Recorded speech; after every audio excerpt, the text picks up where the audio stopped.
Place à présent à l'invité de la rédaction. Bonjour à tous, nous parlons aujourd'hui de cybersécurité en Afrique. Le nombre de cybermenaces ciblant les organisations en Afrique est plus élevé que dans le reste du monde. On dénombre environ 1848 attaques par semaine ciblant une organisation en Afrique contre 1164 dans le monde. Et ces chiffres datent de février 2023 selon l'Africa Cyber Magazine.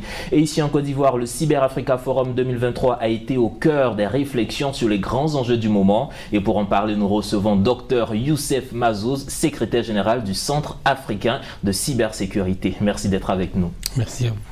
Alors, quand on parle de cybersécurité, qu'est-ce qu'on doit comprendre par cybersécurité? C'est quoi la cybersécurité?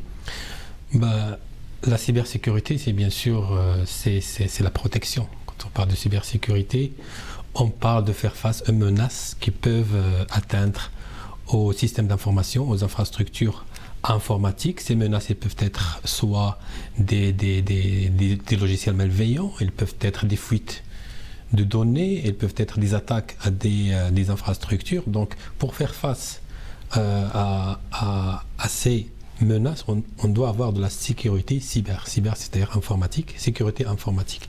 Donc c'est ça le terme de cybersécurité. Et il est apparu ce terme-là avec ce qu'on a vu, la transformation digitale que connaît le monde. Et bien sûr, le monde africain en fait partie.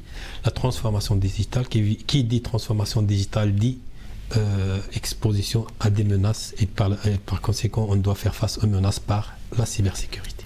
Alors, mais quand on parle de cybersécurité, en tout cas sur le continent africain, qui est véritablement concerné par cette cybersécurité? Des États, des institutions ou bien même des particuliers sont concernés? La cybersécurité, tout le monde est concerné. Par exemple, un simple citoyen peut être concerné puisqu'il utilise son téléphone. Avec le téléphone, on peut être exposé à plusieurs risques. Par exemple, nos enfants, ils sont exposés à des risques. On a des exemples dans le Centre africain de cybersécurité, des enfants qui étaient victimes des inconnus sur le toile qui l'ont exploité pour avoir une carte de crédit de leur papa pour lui verser des montants. La deuxième catégorie, c'est les professionnels, les entreprises et les secteurs publics aussi, qui peuvent être exposés à des risques en utilisant la transformation digitale, en transformant ces processus, parce qu'on sait actuellement, on est dans l'obligation de suivre l'évolution numérique que connaît le monde à travers l'introduction des nouvelles technologies, l'introduction de nouvelles pratiques. Et lorsqu'on utilise les systèmes d'information et les technologies pour la digitalisation, automatiquement, on est exposé à des risques. Troisième catégorie, ce sont les États. Les États et les politiciens et les gouvernements qui sont aussi doivent faire face à au risque à travers des réglementations. Ils doivent suivre cette évolution par la mise en place des réglementations qui va instaurer la protection des infrastructures informatiques. Alors, quand on regarde un peu l'évolution de la transformation digitale, la transformation numérique du continent, est-ce qu'on peut dire que vraiment les outils de cybersécurité suivent cette évolution? Est-ce qu'aujourd'hui ce n'est pas un risque, la digitalisation sur le continent? On n'est pas exposé? Est-ce qu'il y a quelque chose, une batterie d'initiatives qui encadre, qui protège en tout cas cette évolution numérique? Le problème, ce n'est pas les outils ils sont là. Le problème, c'est, ce que je pense, c'est la prise de conscience par les top managers des organisations ou bien les top managers et les conseils d'administration des entreprises. Parce qu'en Afrique, il n'y a pas cette prise de conscience de l'ampleur de la cybersécurité. Pour eux, la cybersécurité, ce n'est qu'un centre de coût, ils dépensent de l'argent et c'est pas grand-chose. C'est quand ils savent cette importance, quand ils sont victimes d'une attaque.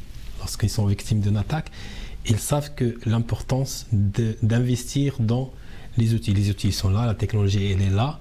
Et bien sûr, la technologie ne peut pas vous sécuriser à 100%. Moi, toujours, je dis, si vous voulez être sécurisé à 100%, éteignez votre portable. Parce que la sécurité à 100% n'existe pas.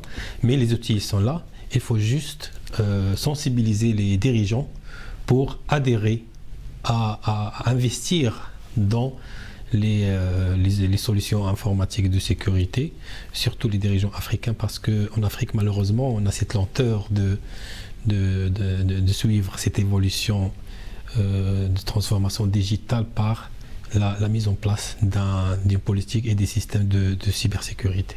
Alors justement, en Afrique, on le dit bien souvent, nous ne sommes pas encore véritablement à la pointe de l'évolution technologique, de l'évolution numérique. Donc pour des États qui n'ont pas encore numérisé, en tout cas l'essentiel de leurs données, est-ce que ces États ont à craindre quelque chose de ces cyberattaques? Bien sûr. Tant que vous êtes connecté, vous êtes exposé aux menaces. Même si vous manipulez une petite quantité de données, vous êtes exposé aux menaces. Donc l'État qui est connecté, et je ne pense pas qu'il y a un pays qui n'est pas connecté à Internet. Donc tant que le pays il a pris cette décision par choix ou par obligation d'être connecté sur le toile, donc il est exposé à des menaces. Et il doit prendre en compte ça et faire sortir des lois et des réglementations qui vont suivre et qui vont imposer les professionnels, les utilisateurs des nouvelles technologies pour protéger leur infrastructure et par conséquent protéger le pays. Parce que quand une organisation est victime d'attaques, c'est-à-dire que le pays où il existe cette organisation, il est exposé aux attaques. Justement, vous êtes le secrétaire général du Centre africain de la cybersécurité. Quand vous regardez un peu depuis votre parcours, est-ce que vous pensez que les États africains sont aujourd'hui dans une bonne dynamique pour se protéger de ces cyberattaques? Je pense qu'il y a beaucoup de travail à faire en Afrique dans ce sens. C'est vrai qu'il y a une dynamique, il y a une prise. Ça commence d'avoir une prise de conscience à propos de la sécurité des systèmes d'information, surtout avec le grand volume de données produits chaque jour dans des data centers, etc. Et surtout, lorsqu'on trouve, par exemple, au continent africain, ils ont fait une convention en 2014, et malheureusement, il n'y a qu'un petit nombre de pays qui ont ratifié cette convention, la convention de Malabo. Et c'est pour ça qu'il y a toujours un travail à faire en Afrique, bien sûr, sous l'égide de l'Union africaine. Et pourquoi pas, bien sûr, créer une loi équivalente de la RGPD en Europe, par exemple. Pourquoi pas pour garantir la souveraineté, on parle de la souveraineté numérique africaine. Il n'y a pas une souveraineté numérique africaine parce que la plupart des données sont hébergées dans des data centers qui relèvent des intégrateurs mondiaux dans d'autres continents. Donc pourquoi pas réfléchir à avoir des data centers de l'Afrique pour l'Afrique, en Afrique. Et vous pensez que ce sera une solution, en tout cas pour la souveraineté numérique du continent africain, avoir ses propres data centers sur le continent? Oui, c'est une solution parmi d'autres.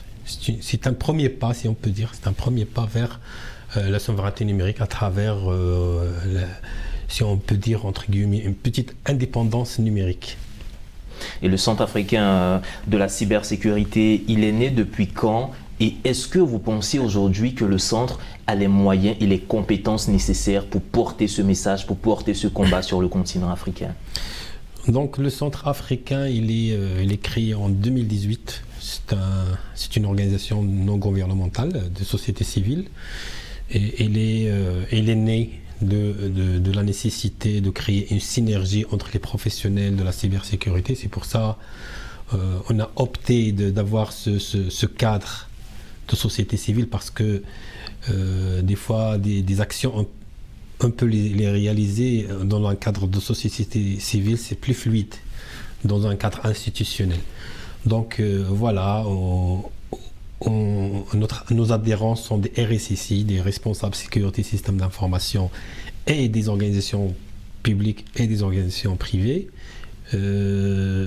On travaille dans un cadre de collaboration, d'échange, de partage d'expertise et surtout de partage des menaces et des vulnérabilités, parce que, comme vous le savez, le RSSI ne peut pas vivre isolé, parce que quand il est victime d'une attaque ou d'une menace, il doit le partager avec d'autres collègues et d'autres RSSI pour que ça ne se propage pas et ça ça ne se répète pas dans d'autres structures.